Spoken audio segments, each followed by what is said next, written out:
sekarang baru kelihatan. Sehat Iya. Pak Efni?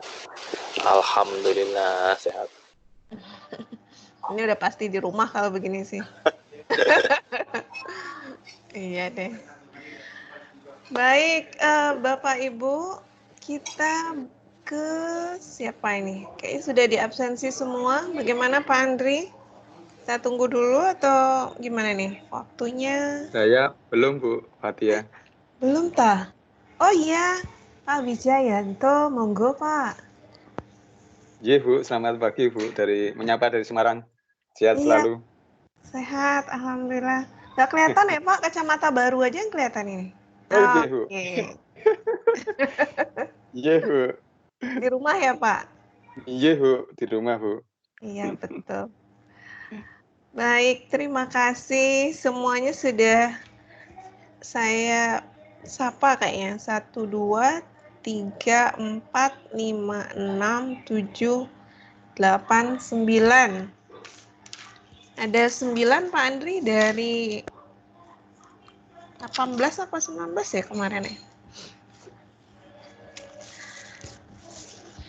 Oke. Pak Andri, kita mulai saja kah?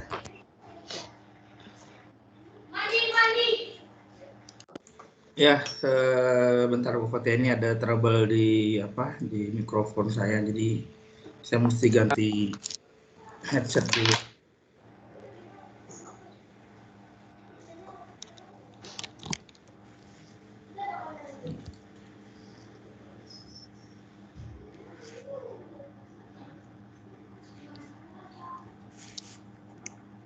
Silakan, bagaimana teknisnya Pak Andri? Kayaknya masih trouble ya?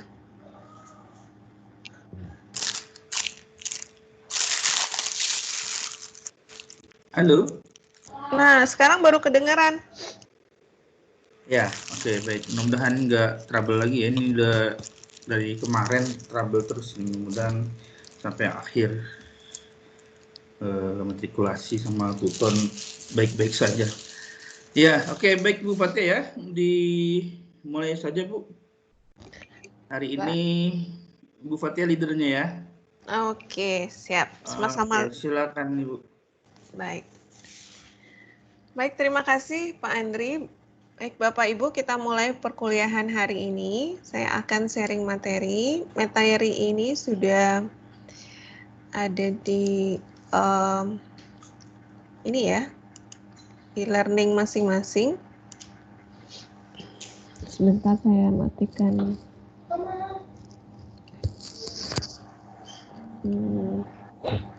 videonya.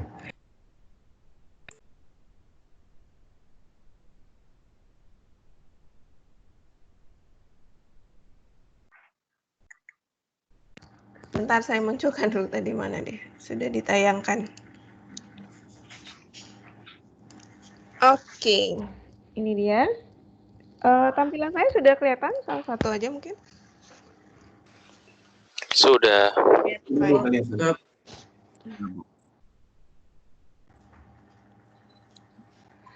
Nah, sekarang kita melanjutkan tentang Advanced Academic Reading and Writing ya. Bagian kedua yaitu membuat karangan ilmiah.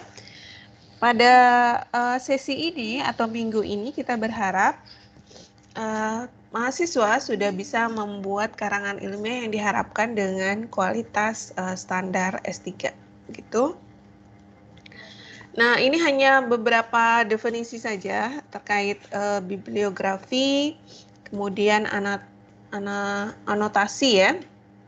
Sebentar nih ada yang minta di-admit ya.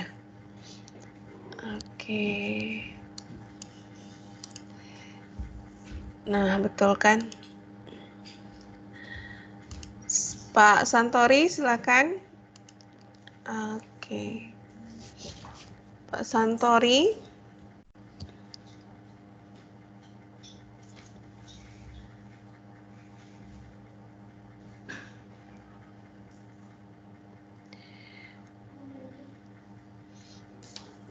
Baik, Pak Santori sudah bergabung ya? Tapi belum muncul videonya. Baik.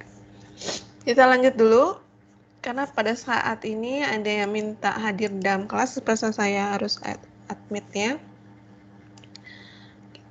Kalau sebesar ini cukup jelas, supaya sambil kelihatan yang mana baru datang bisa Cukup, di-approve. Bu. Baik. Cukup. Oke. Nah, ini ya, jadi istilahnya adalah anotasi bibliografi. Tapi istilah kita adalah bagaimana kita mendeskripsikan secara singkat, kemudian ringkasan-ringkasan dari artikel penelitian yang kita baca. Selanjutnya, bagaimana langkah-langkah anotasi bibliografi? Pertama tentu kita meringkas, ya kan? Kemarin sudah diuji cobakan pada web sebelumnya, dan saya yakin juga teman-teman mahasiswa sudah mengupload tugas terkait cara mereview artikel jurnal yang diminta pada tugas sebelumnya. Itu kita meringkas dengan bahasa kita. Kemudian kita lakukan menilai isi dari konten artikel itu. Gunanya untuk menilai supaya kita tahu bagaimana pendapat si penulis, lalu bagaimana pendapat orang lain, penelitian relevan, serta bagaimana pendapat kita sendiri di dalam konteks itu, begitu ya.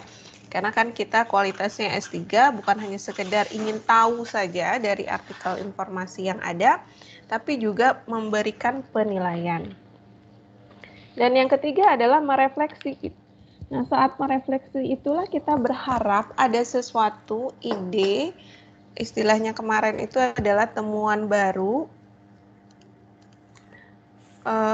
yang dapat bermanfaat selain bagi diri kita sendiri secara secara pendidikan, tapi juga untuk minimal orang yang serumpun dengan kita, begitu. Ada kebermanfaatan ilmunya. Nah, itulah gunanya dari meringkas, menilai, serta refleksi. Kalau unsur-unsur anotasi bibliografi, kita seperti biasa kemarin kan kita lihat. Pertama, cara melihatnya adalah penulis.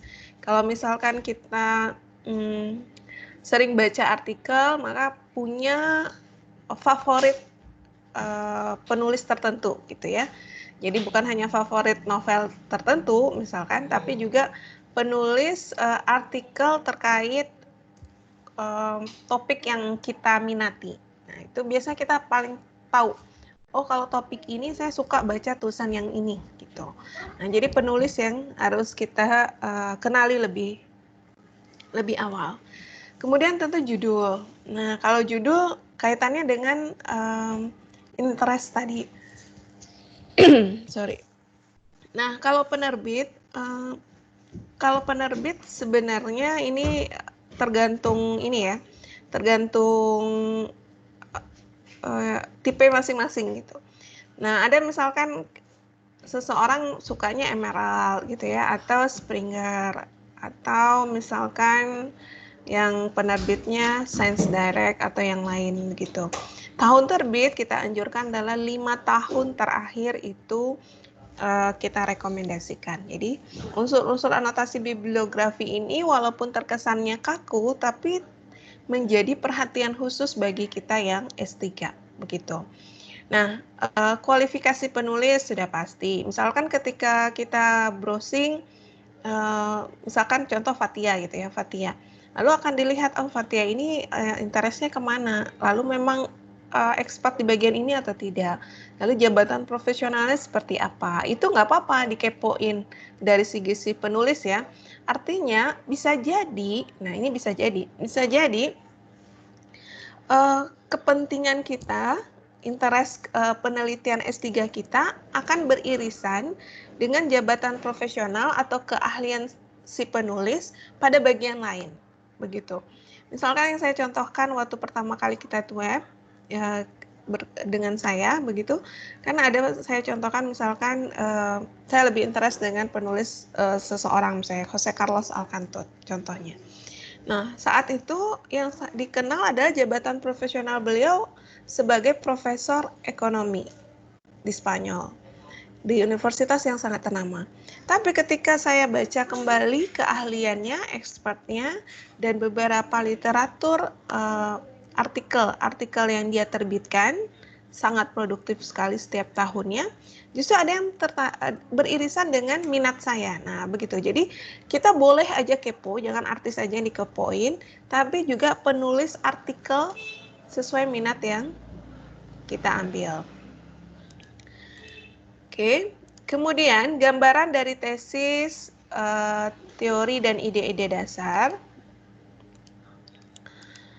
Itu sudah pasti ya. Kemudian mengidentifikasi audiens yang dituju oleh penulis artikel. Penelitian ini ditujukan untuk siapa? Nah, ini mungkin jarang diperhatikan oleh banyak yang membaca. Artinya terkadang ketika kita membaca artikel, kita cukup, oh ini cocok dengan saya. Oh ini lebih enak dengan promotor dan kopromotor. Tapi kita kurang memperhatikan poin 4. Artinya ketika artikel ini diterbitkan, lalu si penulis ini ataupun si penerbit kira-kira ditujukan penulisnya ini kepada siapa? Dengan harapan bahwa artikel tersebut bermanfaat bagi orang-orang yang serumpun, kemudian bisa nggak akan dikembangkan lagi dalam bentuk open problem yang lebih banyak begitu atau lebih banyak cabangnya. Nah, itu bisa kita gali dari poin 4. Kemudian yang kedua adalah mengidentifikasi sudut pandang yang berbeda dengan sudut pandang orang lain. Ini udah pasti ya, kita sudah ajarkan kemarin bagaimana parafrase. Supaya bahasa kita berbeda dengan bahasa yang ditulis oleh si penulis, dengan harapan dengan cara seperti itu kita akan muncul ide dengan sudut pandang yang berbeda. Nah, pada yang keenam adalah memberikan komentar dengan argumen, itu tadi sama dengan yang penjelasannya, dan yang ketujuh baru tentang temuan. Nah, unsur-unsur ini menjadi bahan ketika teman-teman membuat sebuah makalah. Jadi mulai dari sekarang, seperti saya motivasi pertama kali saat web itu, saya ulang kembali, mulai dari saat matrikulasi ini sudah mulai sudah mencari ide, kemudian menggali literatur terkait ya. Maaf, saya mute all dulu semua. Baik. Nah, kemudian baru kita berorientasi kepada bagaimana menghasilkan sebuah artikel. Jadi pada saat matrikulasi, ide pokoknya itu sudah dapat dulu. Selanjutnya menggali beberapa literatur untuk mencari kira-kira open problemnya di mana. Di orientasi sejak matrikulasi adalah membuat dan menerbitkan sebuah artikel pada jurnal. Itu dulu ya. Kemudian format umum anotasi bibliografi ini sangat detail, artinya begini, kalau bahasa prof saya waktu S3, terkadang mencari ide itu sulit. Itu. Kemudian menggali temuan kita sehingga layak gitu untuk diperjuangkan di S3 itu juga bagian yang sulit. Tapi yang perlu disadari ternyata ada bagian yang lebih sulit lagi, yaitu mencari jurnal yang tepat dan patuh pada gaya selingkung jurnal tersebut sehingga artikel kita bisa terbit di jurnal internasional bereputasi. Justru bagian yang paling sulit di akhir-akhir perkuliahan kita. Nah, begitu. Artinya, ketika kita sudah punya draft, nah teman-teman juga harus mulai melihat bagaimana sih gaya selingkung jurnal di artikel yang teman-teman suka.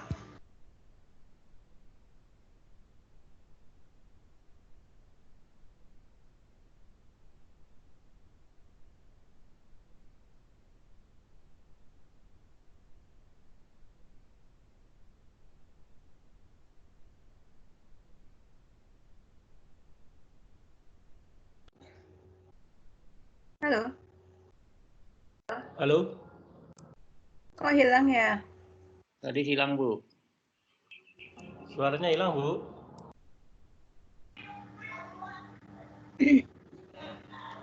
Terputus tadi ya? Iya Bu, suaranya hilang Bu. Iya. net ininya, jaringannya. Baik, itu ya. Jadi mulailah memperhatikan detail tentang gaya selingkung jurnal di mana artikel yang Bapak Ibu paling sukai itu bagaimana cara dia penulisannya. Jadi mulai terlatih, gaya dan tekstur penulisannya seperti ini, sistematika penulisannya seperti ini, cara penyajiannya seperti ini. Jadi ambillah salah satu contoh artikel yang terbaik menurut Bapak Ibu. Nah, itu yang menjadi role model kita. Gitu ya, jadi kurang lebih format umum anotasi bibliografi itu paling sederhana dari konteks teori ini adalah setelah baca sekian puluh artikel, ketemu yang paling cocok itu jodohnya satu artikel, dalami betul-betul dari awal, dari mulai judul sampai kesimpulan, bukan hanya skimming ya, tapi scanning. Kemudian perhatikan dan pelajari bagaimana cara penulis dan yang diharapkan oleh si penerbit pada jurnal tersebut. Dengan harapan ketika Bapak Ibu sudah memahami betul satu artikel itu, satu artikel utama itu, sudah bisa meniru gaya penulisannya dan akan disubmit di jurnal tersebut. Gitu ya harapannya. Nah, sekarang tujuan mereview jurnal ilmiah. Pertama tentu untuk mempermudah dalam membahas inti hasil penelitian. Nah, tahap-tahapan ini saya yakin bahwa teman-teman sudah terbiasa, cuma mungkin istilah-istilah saja.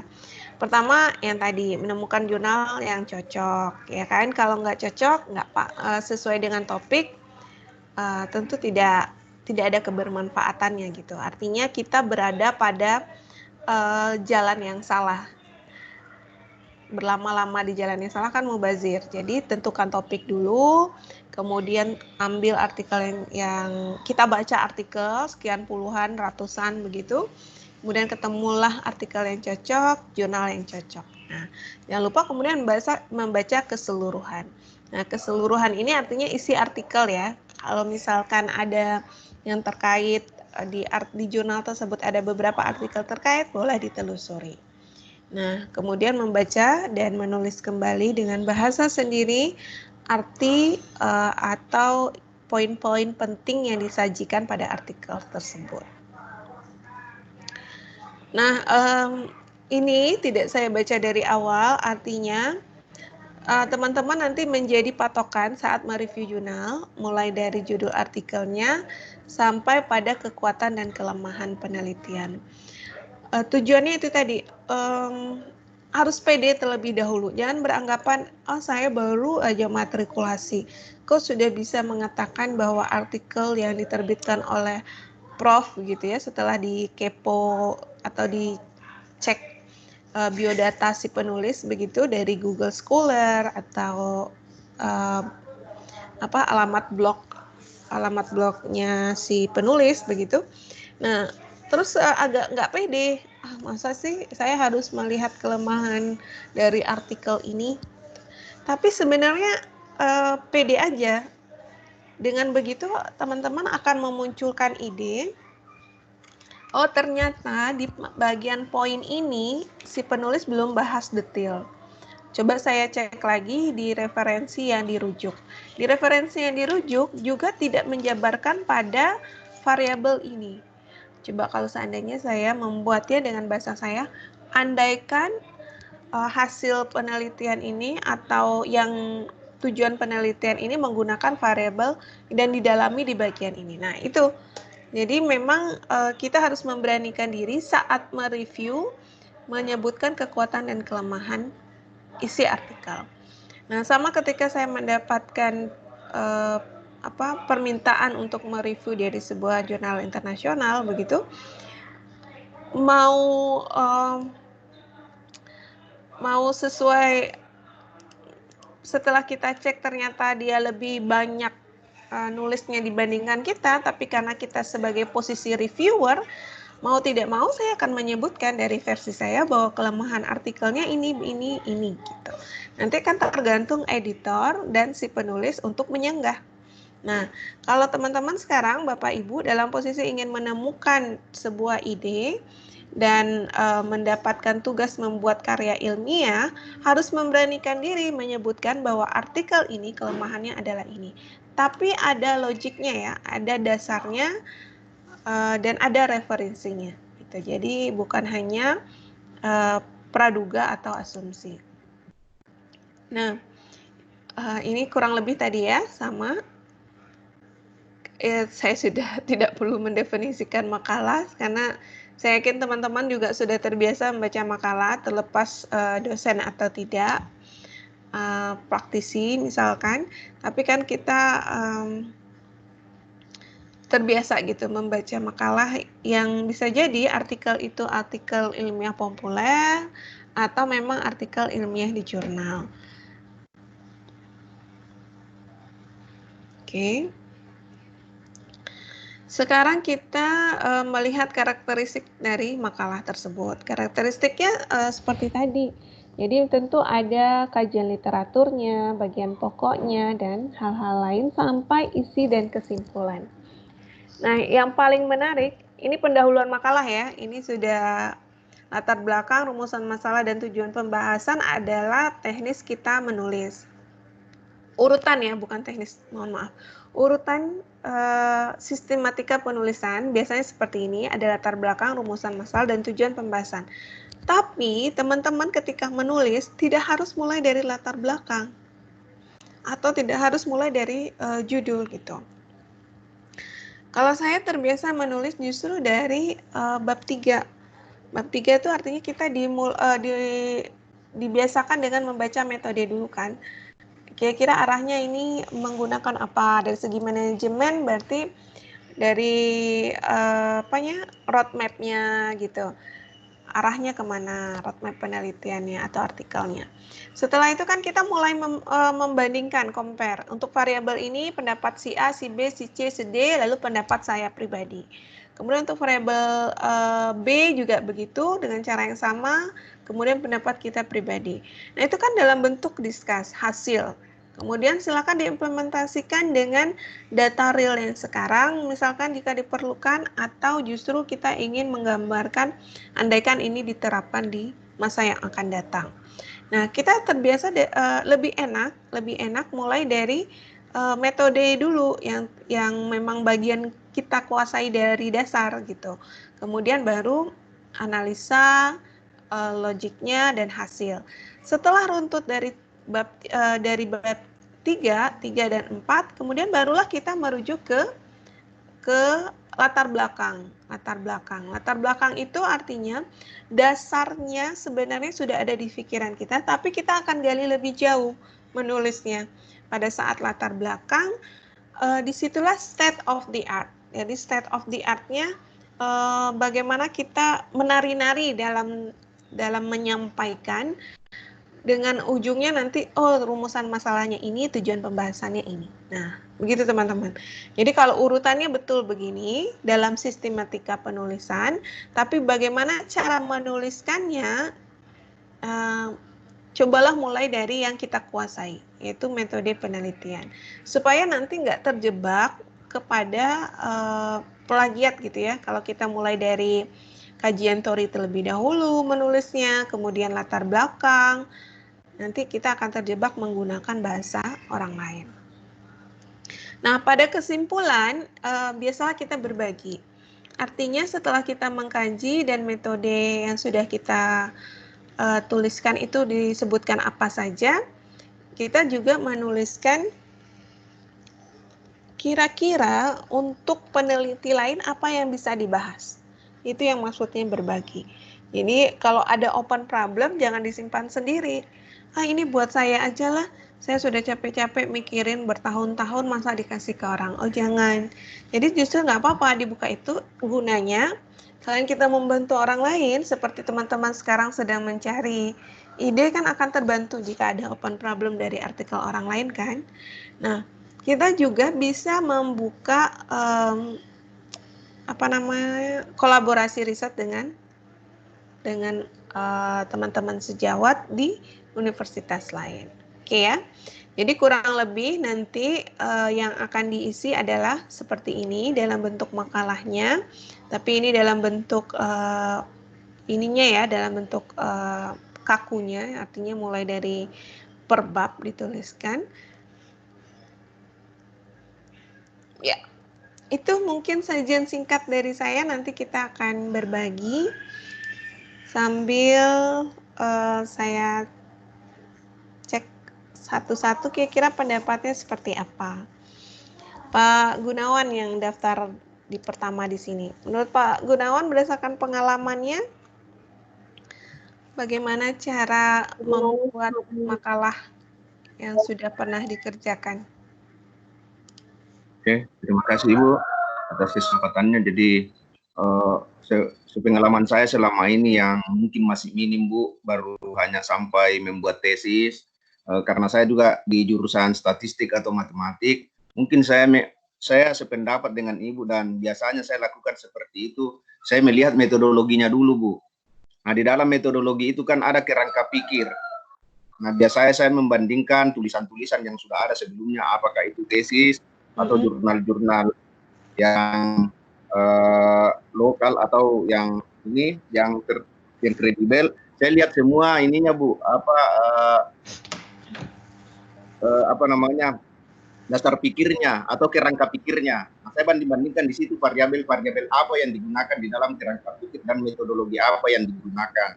Apakah dia kuantitatif kah ataukah deskriptif dan lain-lain. Nah setelah itu ya saya mencari lagi variabel-variabel itu yang ada tadi di kerangka pikir, saya kembangkan saya cari definisi dari semua variabel-variabel yang ada di kerangka pikir yang setelah saya bandingkan dengan tulisan yang sudah ada. Nah di situ saya mungkin akan mendapatkan bahwa model kerangka pikir yang belum dilakukan oleh orang lain, misalnya dari tesis-tesis atau jurnal-jurnal tadi, itulah yang saya buat menjadi makalah untuk saya.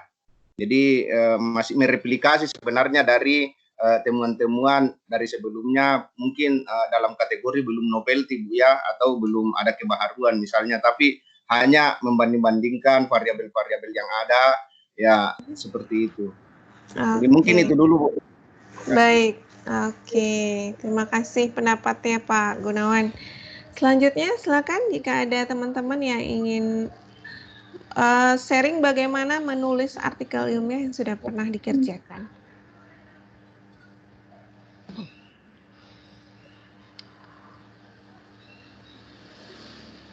Dari urutan nama ini berarti Pak Bondan, silakan. Sudah pernah nulis artikel ilmiah Pak? Baik Bu, sebetulnya saya mirip seperti Pak Gunawan ya, atau mungkin ada teman yang lain. Saya memang tidak terbiasa menulis. Yang saya ketahui dalam penulisan ilmiah, ya mulai dari pendahuluan, kemudian latar belakang, kemudian identifikasi masalah, kemudian rumusan masalah, kemudian batasan dan ruang lingkupnya, kemudian pertanyaan penelitiannya, tujuan penelitiannya, sistematika penulisan dari bab 1. Biasanya memang saya runtun seperti itu. Saya mungkin belum dapat metode seperti Ibu. Kemudian mencari landasan teori yang relevan tadi, kemudian melihat hubungan korelasi dengan metodologinya di bab 3. Apakah pendekatannya kualitatif atau kuantitatif atau penggabungan dari keduanya, kemudian baru ya kita lakukan analisis. Kita menjawab tujuan penelitian di bab 1, ya, tujuan penelitian 1, 2, dan 3. Nah ini saya hanya melihat sebetulnya benang merah atau kunci konsistensi sebuah tulisan ilmiah adalah pada saat kita bisa mengkomunikasikan antar bab. Jadi antar bab itu tidak terputus tapi berkomunikasi antara bab 1, di mana komunikasinya adalah di tujuan penelitiannya, harus relevan terus dibawa sampai terakhir. Ya, sampai kesimpulan dan saran, menyimpulkan apa yang disimpulkan ya tadi di tujuan penelitian yang ditanya di depan. Kemudian dianalisis, di metodologinya juga melakukan teknik analisis datanya, itu mengurai bagaimana kita menganalisis, teknik kita menganalisis tujuan penelitian 1, 2, dan 3, misalnya ada 3, dan seterusnya. Itu yang saya ketahui, Bu. Terima kasih. Oke, terima kasih Pak Bonan. Baik, selanjutnya silakan. Ada yang mau sharing bagaimana membuat artikel dan teknis penulisannya ya? Mulai dari mana mengerjakannya biasanya? Dari sini namanya Pak Didip, silakan.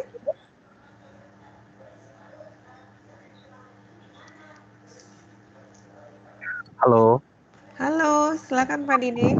baik, selamat pagi Ibu. Pagi, sehat Ya, ya Pak? Alhamdulillah Ibu, terima kasih banyak Bu. Baik Bu, saya ingin sharing pengalaman saya ketika saya menulis artikel ilmiah. Mm-mm. Saya lebih suka menulis artikel ilmiah yang kualitatif Bu. Mm. Secara saya juga lulusan India, karena saya lihat kebanyakan profesor saya itu kalau menulis lebih ke arah kualitatif, dia berbasis case study seperti itu Bu. Sehingga beberapa artikel yang saya tulis kebanyakan kualitatif. Namun permasalahan saya terkadang tidak bisa menentukan variabelnya, Bu. Nah, ini kelemahan saya, variabelnya ini yang belum bisa saya pastikan. Menurut Ibu, sebaiknya saya harus bagaimana ya, Bu? Apakah untuk menurut saya bagaimana gitu ya? Iya, Bu. Oke, baik. Itu Terima aja? kasih, Bu. Iya, itu saja, Bu. Baik. Nah, kalau untuk menentukan variabel, cara paling mudah memang membaca. Nggak ada lain. Membaca dan rajin membaca. Artinya begini, membacanya adalah membaca yang terekam. Nah, cara merekam bacaan kan sudah saya tunjukkan kemarin ya. Salah satu alternatifnya menggunakan peta pikiran. Kalau pengen hanya sekedar menggaris-garis saja dari artikel itu juga boleh. Tapi khawatirnya kita lupa gitu. Di bagian mana, artikel mana, dan merujuk ke siapa saat kita pengen menggaris itu. Tapi kalau kita membuat dalam sebuah kertas kosong, lalu dibuat peta pikiran, artinya ini pendapat Pak Gunawan tahun sekian, artikel yang mana gitu ya, secara garis besarnya ditulis sedikit, kemudian ada poin penting di situ, oh variabelnya yang dibahas cuma 1 dan 2. Lalu kita kasih kode sedikit, kayaknya ini perlu untuk dikombinasikan. Nah, kemudian kita baca lagi, kita bikin lagi dalam satu kertas kosong itu tadi. Oh, ini adalah artikelnya Pak Bondan. Pak Bondan itu variabelnya ini 1, 2, 3. Menurut saya kayaknya perlu ditambahin ini. Jadi maksudnya adalah tadi itu berani untuk mengambil keputusan atau pendapat kita kelemahan pada artikel itu. Gitu. Coba-coba aja ditulis-tulis dulu. Jadi waktu saya menemukan ide kemarin itu adalah banyak ide justru dapatnya ketika kita memberanikan diri. Oh si Didip ini menulisnya A, B, C, D, nggak menarik. Harusnya kalau ditambah D, menarik. Itu kan hanya menurut Fatia. Walaupun belum kita kaji ya, belum kita kaji secara literatur, temukan keberanian untuk itu dulu. Nah, nanti baru kita cari literatur berdasarkan variabel-variabel yang menurut kita perlu kita tambahkan. Kita sokong pendapat kita. Tapi kita beranikan diri dulu untuk mencari kelemahan artikel tersebut. Kreativitasnya di situ. Nah, caranya nggak akan bisa kalau sekedar hanya menggaris, biasa, mewarnai, ditumpuk artikelnya, kemudian dibongkar lagi, dibalik lagi. Itu akan memakan waktu dan melelahkan bagi kita sendiri. Jadi sebaiknya ditulislah di kertas kosong, yang nggak bergaris, diwarnai, dicoret-coret, diberi variasi gambar begitu, tapi tetap kita tuliskan ini artikel diambil dari mana. Jadi gampang ditelusurinya. Itu sih cara teknis untuk mendapatkan variabelnya menurut saya. Tapi nanti kita cobakan lagi ya. Kita lihat pendapat teman-teman lain. Oke. Terima kasih, Bu. Sama. Silakan Bapak yang lain, Ibu yang lain ada pendapatnya. Bu Martalina silakan.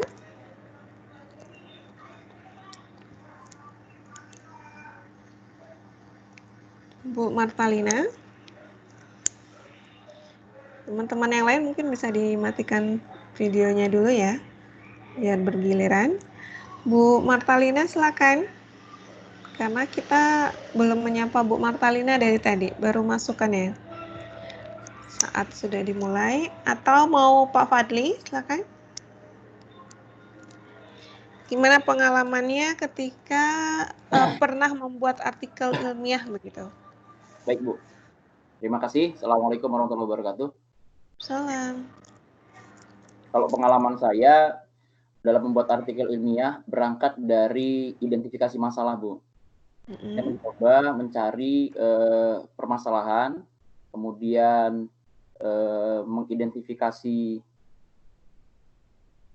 maaf, saya nyalakan dulu ininya. Ya, silakan. Mencari identifikasi masalah, kemudian saya gali, memang cukup lama saya bagaimana mencari identifikasi masalah terhadap tulisan apa yang ingin saya buat. Dari identifikasi masalah jika sudah saya dapatkan, maka baru saya mencari ke rancangan penelitian, Bu. Memang saya nggak lompat-lompat. Jadi dari identifikasi masalah sampai mendapatkan rumusan masalah, kemudian baru masuk ke rancangan penelitian. Nah, dari situ saya baru bisa lari ke latar belakang. Jadi dari masalah, rancangan penelitian, kemudian masuk ke pendahuluan dan latar belakang, terus sampai hipotesis, baru setelah itu tuntas, saya masuk kepada metode, Bu. Jadi metode untuk menjawab rancangan penelitian yang saya bangun. Nah, setelah itu baru selanjutnya mengikuti hasil pembahasan, kemudian itu cara mengkolek data dan sebagainya. Kira-kira demikian, Bu, kalau gambaran saya, Bu. Oke, baik. Berarti dimulai dari identifikasi masalah dulu ya? Identifikasi masalah, Bu, saya, Bu. Oke, sip. Silakan, pendapat yang lain silakan. Dari Pak Haris. Pak Haris, bagaimana pendapatnya? Tadi sempat dengar nggak penjelasannya? Karena tadi baru bergabung sepertinya. Belum, Bu. Oke, baik. Bu Martalina?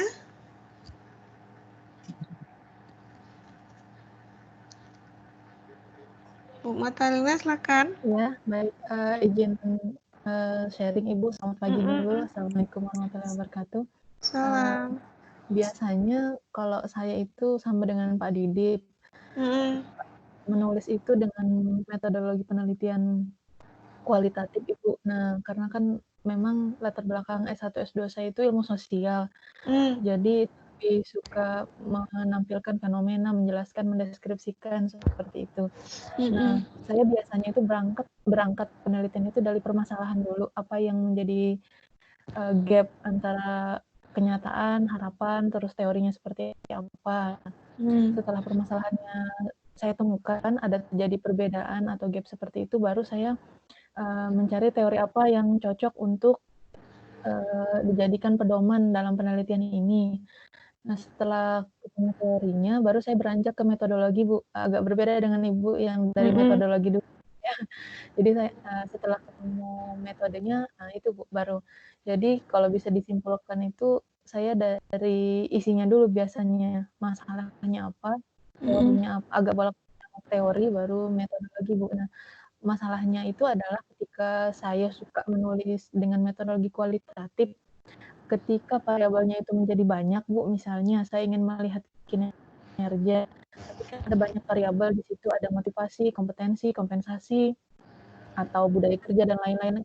Nah, itu akhirnya saya menjadi kesulitan tersendiri ketika harus menghubungkan berbagai fenomena atau variabel ini kan harus menjadi kuantitatif ya, Bu, ya.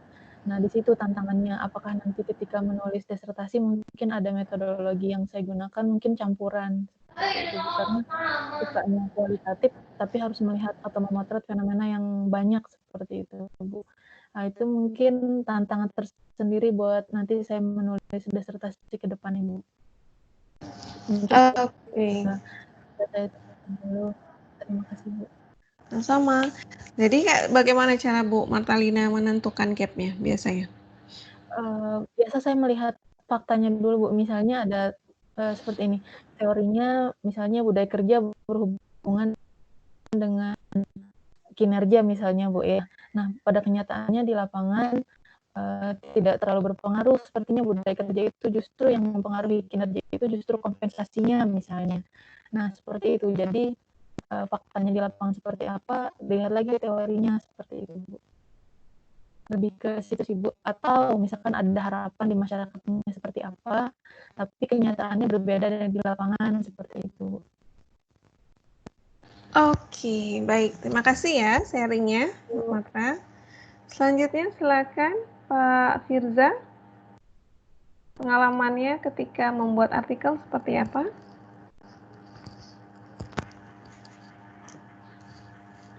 Firza. Baik, terima kasih Bu. Ya. Mungkin saya nggak minim karena S2-nya tahun 2002, jadinya sudah lama tidak berhubungan dengan artikel ini ya. Tapi kalau dulu pengalaman saya tetap sama mengikuti alur dari bab 1, bab 2, bab 3. Cuman yang saya kan biasanya bab 1, bab 2 itu, bab 1 itu lebih kepada ada hubungan emosional antara saya dengan apa yang akan saya tulis. Jadi, kalau menurut pemikiran saya semakin ke belakang situasi emosional itu akan semakin berkurang ketika kita masuk ke bab-bab berikutnya. Kalau bab 1 itu ada perasaan apa ya? Emosional kita tuh masih bermain gitu ya. Di bab 2 itu mungkin sudah kita masukkan unsur-unsur penelitian-penelitian yang lain. Di bab 3 itu ada rasional kita, bahkan bab 4 itu ya mungkin lebih tidak menggunakan emosi lagi begitu. Jadi kepada hasil-hasil data-data yang diperoleh. Kurang lebih itu dari pengalaman yang saya pernah lakukan. Oke, kalau orang psikologi begitu ya, ketika baca latar belakang justru ada emosional gitu ya. Kalau saya orang eksak, ini state of the art-nya di mana? Tapi kalau psikologi, nah ini ada keterkaitan emosional dari latar belakang itu ya. Iya, betul. Baik, terima kasih Pak Firza. Ya. Silakan berikutnya Pak Eko Arisandi. Ya, Bu.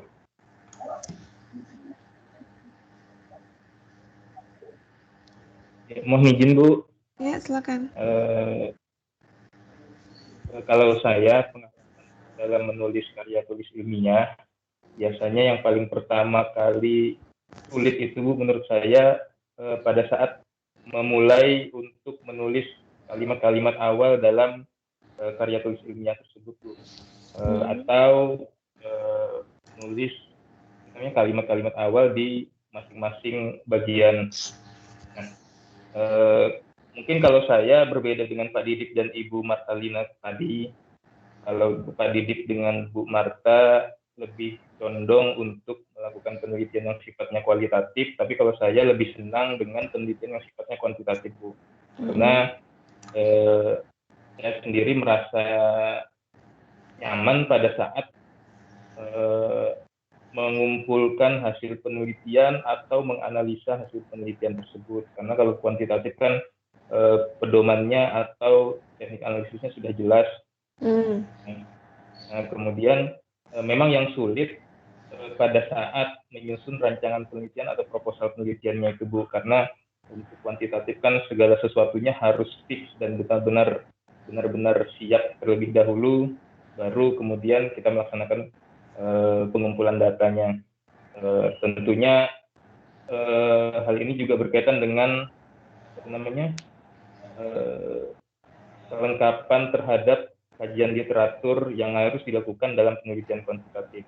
Nah, mungkin saya juga mohon informasinya, Bu, kalau biasanya di perkuliahan konvensional di universitas yang ada tatap muka, kita kan akan bisa mendapatkan literatur melalui perpustakaan universitas.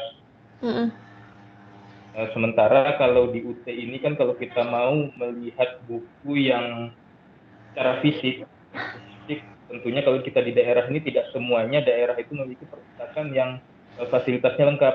Nah, kalau biasanya saya mencoba untuk mencari materi atau literatur itu dari Google Book, Bu. Tapi kalau di Google Book ini kan tidak semua buku itu bisa kita lihat. Hanya beberapa bagian-bagian yang kata kuncinya itu relevan dengan yang kita cari. Misalnya saya mau mencari tentang kinerja atau penilaian kinerja, di Google Book mungkin akan muncul buku-buku yang membahas tentang penilaian kinerja. Tapi pada saat kita buka buku tersebut atau link tersebut, tidak semua materi di buku kan akan terbuka, Bu. Jadi mungkin kalau saya menyiasati untuk memperkaya kajian literatur dari Google Book tersebut, Bu. Kemudian selain itu juga memang dengan adanya jurnal-jurnal yang lain, tapi tentunya kalau jurnal yang terindeks atau yang dimuat di laman seperti Sage atau Scopus dan lain sebagainya, tentunya itu kan harus berbayar Bu ya, harus kecuali kalau nanti diberikan akun oleh universitas yang sudah berlangganan dengan jurnal-jurnal tersebut. Mungkin bisa kita manfaatkan fasilitas tersebut. Mungkin sementara itu Bu yang bisa aku sampaikan. Terima kasih. Oke, terima kasih Pak Eko. Sudah pernah nyoba itu nggak yang RBV-nya UT? Kalau terkait buku ya? Sudah ya? Belum? Ya. Kalau RBV-nya UT ini kemarin saya gunakan untuk menyelesaikan tugas-tugas kuliah di UT, cuman yang baru saya cermati atau saya buka RBV yang untuk modul Bu. Tapi saya belum melihat apakah ada literatur lain selain daripada modul itu Bu. Oke. Jadi bisa buka akses RBV secara full text kan ya? Iya bisa Bu. Bisa ya, tapi kan ada beberapa buku yang lain itu boleh diakses kok, bukan hanya ke sesuai layanan kita. Mungkin saya coba cek lagi Bu, karena kemarin hanya untuk keperluan menyelesaikan tugas diskusi di mata kuliah matrikulasi saja Bu, makanya karena modulnya yang fisiknya belum ada, jadi ya itu yang saya buka Bu. Oke. Baik, terima kasih ya. Jadi masukan juga, kalau seandainya teman-teman pengen atau lebih suka baca buku gitu, untuk tahap pertama untuk menambah kajian teorinya, maka itu bisa mengakses melalui pustaka.ut.ac.id seperti tampilan di layar saya ini. Nah, di sini ada beberapa memang open educational resources ya, tapi tidak banyak terkait di yang sudah dilanggan oleh UT. Seperti ini ya, e-booknya dan e-jurnalnya bisa di e-resourcesnya. Kita ada juga pakai yang umum yaitu request dan delay ini. Nah, kalau untuk yang suka baca bukunya, bisa akses dari buku ruang baca virtual. Pada ruang baca virtual itu bukan hanya buku sesuai dengan katalog teman-teman yang sukanya. Misalkan ini manajemen begitu ya. Nah, selain pasca sarjana yang ingin diakses, semua buku di sini yang jumlahnya ribuan ya, itu bisa diakses. Misalkan tadi ada keraguan bagaimana cara menggabungkan antara kualitatif dengan kuantitatif. Pengen belajar lebih banyak tentang metode kuantitatif, ya silakan boleh diakses walaupun tidak sesuai dengan kode mata kuliah billingnya. Kalau ini kan lumayan, jadi tanpa harus kita datang ke perpustakaan fisiknya, bahkan kita langsung bisa menemukan sendiri. Nah, misalnya ini metode kuantitatif, ini full text-nya gitu ya. Kemudian ya silakan dimasukkan username-nya sesuai dengan login e-learning-nya. Kalau misalkan di sini saya Fatia, teman-teman juga pasti sudah terbiasa menggunakan ini kan, dan kalau menurut saya sayang gitu kalau nggak dimanfaatkan bagi si mahasiswa UT. Akses buku kita ribuan banyaknya. Jadi kalau ingin menambah pengetahuan gitu untuk definisi tertentu, bagian tertentu, itu cukup dengan mengakses ini. Dari segi literaturnya kita bisa mulai dari daftar isi sampai modul terakhir yaitu modul 9 misalkan. Itu bisa kita akses tanpa harus datang ke ke perpustakaan fisiknya begitu ya. Jadi silakan dimanfaatkan. Jadi alasan misalkan, oh saya belum kaya dengan referensi, nggak lagi. Mahasiswa UT justru sangat kaya harusnya, karena kita sudah fasilitasi dengan akses ruang baca virtual khusus untuk buku. Kalau perguruan tinggi lain, kita nggak punya akses, tidak akan memberikan akses kepada perpustakaan digitalnya full text untuk seluruh buku. Boleh dicek. Nah, jadi pertama memang kita cari dulu dengan artikel-artikel yang kita minati, kemudian jika rasanya ada teori yang kita belum paham, boleh didalami dengan buku. Tapi katanya nggak harus buku, Bu, referensinya. Nggak harus itu adalah ketika kita ingin menggali temuan, itu ambillah dari artikel jurnal terbaru. Dengan logikanya adalah artikel itu produk 3 tahun mereka. Ketika Bapak Ibu mulai dari sekarang dimatrikulasi, artikelnya akan terbit 2 tahun berikutnya kan. Tapi mikirnya kan dari sekarang. Nah, untuk menemukan kebaruan, kita harus berpatokan pada artikel. Tapi ketika kita ingin memahami lebih dalam tentang sebuah definisi tertentu, boleh, bahkan lebih dianjurkan untuk baca buku. Karena di artikel itu hanya menjelaskan poin-poin penting saja. Begitu. Jadi silakan ya diakses ruang baca virtual kita. Boleh ngambil dari buku-buku S1, S2 gitu ya. Di situ lebih banyak penjelasannya dan runtut sistematis. Karena itu dipakai untuk si dosen, fungsi dosen yang diharapkan dirasakan oleh mahasiswa dalam bentuk buku. Begitu. Kita lanjut dulu ya, nanti sekitar jam 9.15 nanti akan saya minta sarannya Pak Andri.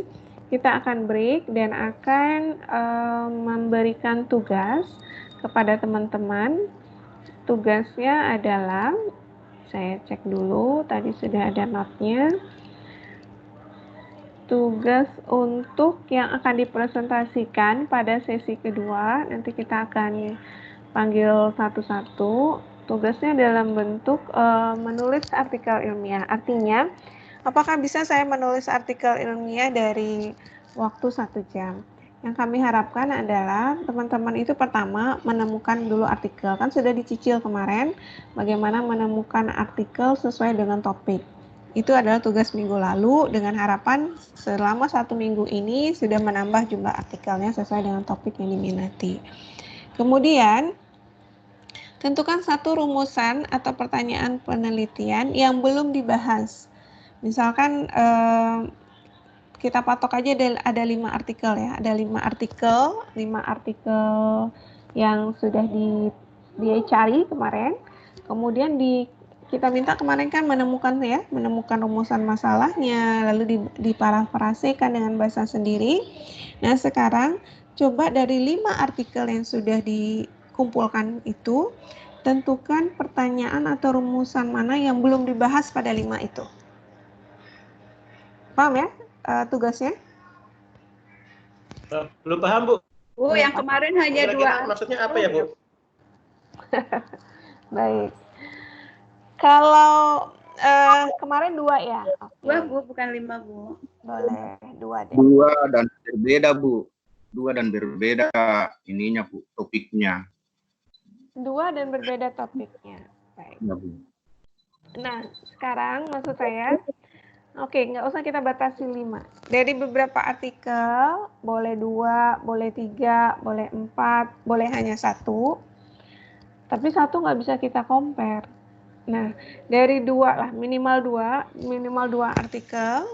Cari 2 artikel sesuai dengan topik artikel yang kita minati.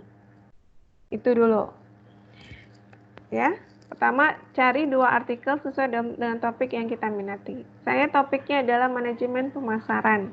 Cari 2 artikel terkait dengan manajemen pemasaran. Kemudian dari 2 artikel tersebut, cari rumusan masalah atau pertanyaan yang belum dibahas di 2 artikel itu. Oke, bisalah dengan cara cepat kita bacanya kan. Kemudian dari yang belum dibahas dari 2 artikel itu, mulailah dikembangkan menulis artikel dalam bentuk singkat gitu, secara outline. Nggak mungkin lah menyelesaikan dalam waktu 1 jam kan. Nah, tapi membuat outline-nya, kira-kira poin-poin pentingnya apa gitu ya ingin dibahas. Latar belakangnya, rumusannya, metodenya, lalu kesimpulannya apa. Poin-poin penting outline-nya aja. Ya, saya ulangi. Pertama, cari 2 artikel minimal sesuai dengan topik yang Anda minati. Teman-teman minati. Saya minati manajemen pemasaran, cari 2 artikel terkait manajemen pemasaran. Kemudian langsung cek di abstraknya rumusan masalahnya apa. Kan kita udah ajarkan cara membaca cepat. Kemudian dicari juga di rumusan masalah pada artikel kedua. Kan ketahuan nanti itu, oh ternyata ini belum membahas di bagian ini. Karena teman-teman kan punya interestnya kan, punya bidang minatnya, manajemen pemasaran. Setidaknya ada ilmu-ilmu dasar yang sudah dipahami atau berdasarkan, kalau praktisi berdasarkan fakta di lapangan. Oh saya belum lihat di rumusan masalah ini, poin ini belum dibahas. Oke ya, itu dulu. Nah, kemudian dari yang itu, dari yang belum dibahas itu, silahkan dikembangkan. Cara mengembangkannya, cukup menuliskan latar belakangnya apa, dalam beberapa 2 atau 3 kalimat, kemudian rumusan masalahnya seperti apa, tentu rumusan masalah yang tidak dibuat di 2 artikel itu kan, kemudian bagaimana menurut teman-teman metode yang akan digunakan. Nanti ujung-ujungnya, asumsi ini ya, kan kita belum melakukan asumsi dasarnya ini akan menghasilkan ini. Gitu.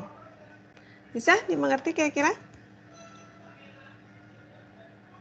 Jadi yang dikirimkan nanti ke email saya 2 artikel tersebut, kemudian outline atau garis besar yang saya minta tadi, yaitu rumusan masalah mana yang belum dibahas di 2 artikel itu, kemudian dituliskan bentuk rumusan masalahnya, lalu menurut teman-teman metodenya apa yang akan digunakan, pendekatannya, dilihat aja dari 2 artikel yang sebelumnya, kira-kira arahannya seperti apa.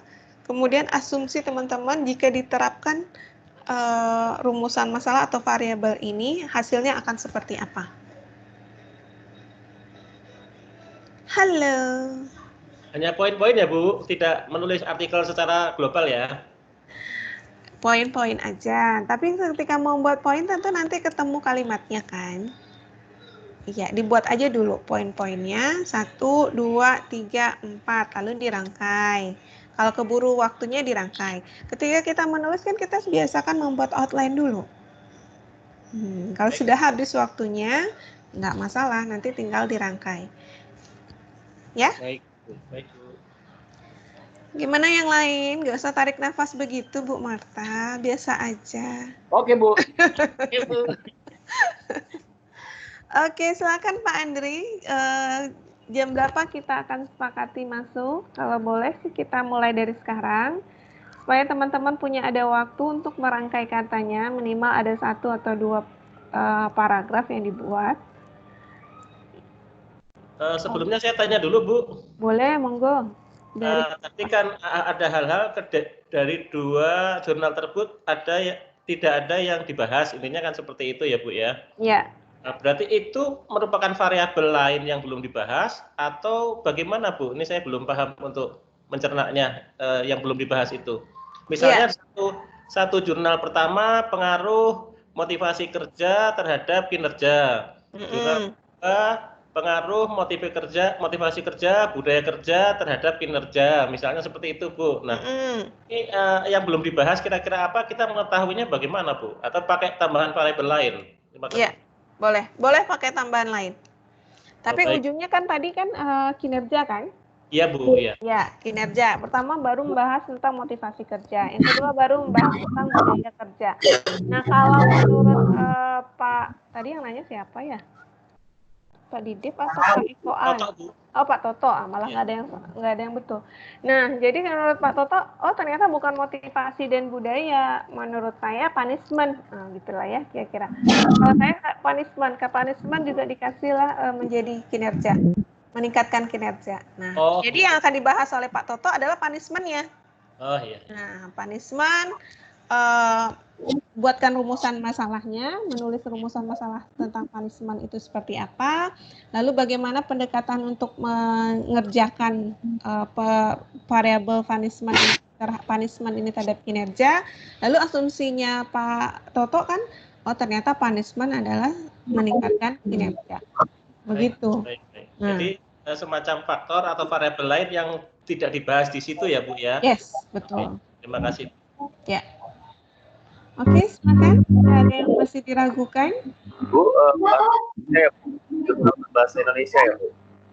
Boleh, silakan. Bahasa Indonesia boleh, bahasa Inggris boleh. Asal jangan bahasa di luar dua itu. Saya nggak paham. Saya cuma bahasa Spanyol aja sedikit. Bu, Oke. Ibu, kalau untuk yang kita send ke Ibu itu jurnalnya atau review jurnal yang pernah kita buat, Bu, nanti? Jurnal. Nah, tuh. Pintar adiknya. Jurnal. Jadi yang dikirim ke saya adalah 2 artikel. 2 artikel utuh yang menjadi yang akan dibandingkan tadi, 2 artikel yang utuh dan 1 file Word tulisannya. Tulisan tugas Bapak Ibu. Ya, jadi dikirim saya 3, 2 file utuh artikel yang sedang diamati, kemudian 1 file Word yang berisi tentang rumusan masalah apa yang tidak dituliskan pada 2 artikel tersebut. Lalu menurut Bapak Ibu bagaimana? Mengarang indah saja. Mau kalimatnya jelek atau bagaimana, nggak usah diedit dulu. Nulis begitu selama 1 jam. Mau salah ketik, typo, dimaafkan. Pokoknya ada tulisannya ya. Jadi kalau bisa sih dalam waktu 1 jam ini jangan hanya 1, 2, 3 strip begitu. Nulis saja, mengarang indah dulu, menggali gaya kreativitasnya, imajinasinya untuk mencari kelemahan artikel tersebut. Masih ada yang diragukan? Kalau tidak ragu, menurut saya kasih waktu kurang lebih 1 jam, dari jam 9 sampai jam 10. Kita ketemu mulai start jam 10 ya. Jadi silakan mulai meng-emailnya di sebelum jam 10. 10 kurang 10, silakan mulai meng-email ke email saya. Nanti saya tampilkan. Sepakat ya, teman-teman ya? Iya, Bu. Iya, Bu. Oke, baik. Ya, Bu. Oke ya Pak Andri ya. Ya, Bu. Baik, Bu. Ya, baik, Ibu Fatia. Jam 10 kita ketemu lagi ya. Ya, jam 10. Oke, nanti Pak Yeremia, beliau harus pindah ke kelas sebelah ya, Bu ya. Oh, gitu. Ya, kita hari ini ada 2 kelas. Nanti saya masuk di 2 kelas ini, di kelas ini sama di kelas sebelah. Baik. Oke, terima Baik, kasih. masih Pak Yeremia dulu saya beri kesempatan. Oke Pak Andri, makasih.